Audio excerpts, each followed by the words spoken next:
Assalamualaikum warahmatullahi wabarakatuh. Jadi di kesempatan kali ini saya akan menjelaskan sedikit tentang materi saya yang berjudul mengajukan dan menarik kembali pengaduan dalam hal kejahatan-kejahatan yang hanya dituntut atas pengaduan. Sebelum saya mulai, saya ingin memperkenalkan diri dulu. Nama saya Muhammad Reza dari Prodi Hukum Ekonomi Syariah YAI Erlangsa. Langsung saja saya mulai. Yang pertama, pengertian delik aduan. Jadi, delik aduan adalah terjemahan dari kata Strafbarfall.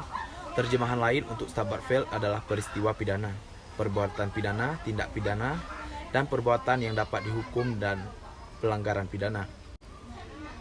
Jadi, ada beberapa pengertian delik aduan. Yang pertama, menurut Sumit-Jo. Jadi, menurut Sumit-Jo, delik aduan yaitu suatu delik yang diadili apabila berkepentingan atau yang dirugikan mengadukannya. Bila tidak ada yang mengadu, maka tidak ada yang melakukan penuntutan. Yang kedua, menurut Kasusilo, dari banyak peristiwa pidana itu hampir semuanya kejahatan yang hanya dapat dituntut atas pengaduan atau permintaan dari orang yang kena peristiwa pidana. Peristiwa pidana seperti ini disebut delik aduan. Dan yang ketiga, menurut DAF Lamintang, tindak pidana tidak hanya dapat dituntut apabila ada pengaduan dari orang-orang yang dirugikan. Menurut pendapat di atas, dapat disimpulkan bahwa delik aduan yaitu di samping delik tersebut memiliki anasir, yaitu lazim dimiliki oleh setiap delik, harus adanya syarat pengaduan dari si korban.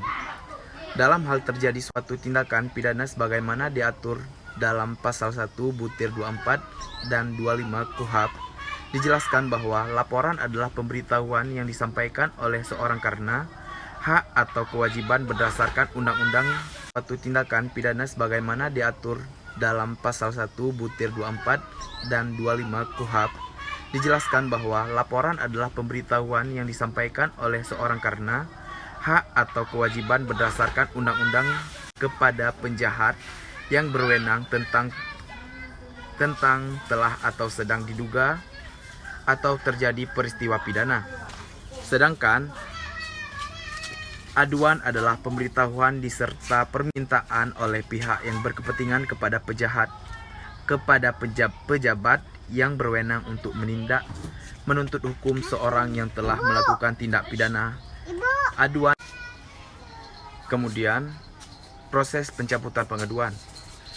Pada dasarnya, proses pencabutan pengaduan cukup sederhana, yaitu dengan adanya pengaduan atau laporan dari masyarakat. Terdapat pengaduan atau laporan dari masyarakat, terdapat pengaduan atau laporan tersebut, maka akan mendata berkaitan dengan pengaduan atau laporan tersebut. Kemudian, jenis-jenis delik aduan. Jenis-jenis delik aduan itu yaitu ada dua.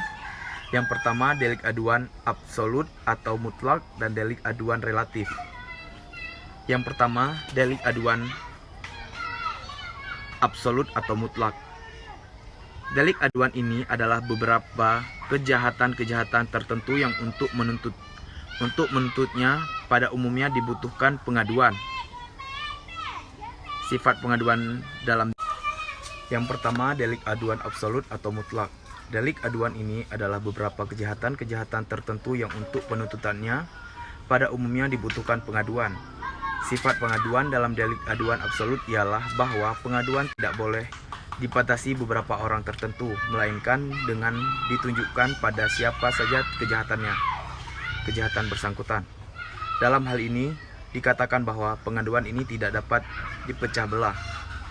Dalam aduan absolut ini merupakan pengaduan untuk menuntut peristiwa, sehingga pengaduan berbunyi, saya minta agar peristiwa ini dituntut. Jika pengaduan ini sudah diterima, maka orang yang dituntut campur dalam kegiatan itu. Kemudian, delik aduan relatif.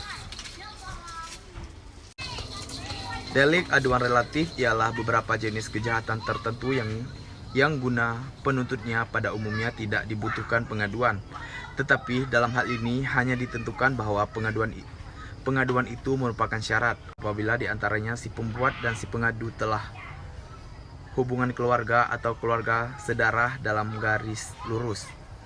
Delik aduan absolut merupakan delik aduan relatif yang sering disebut aduan saja.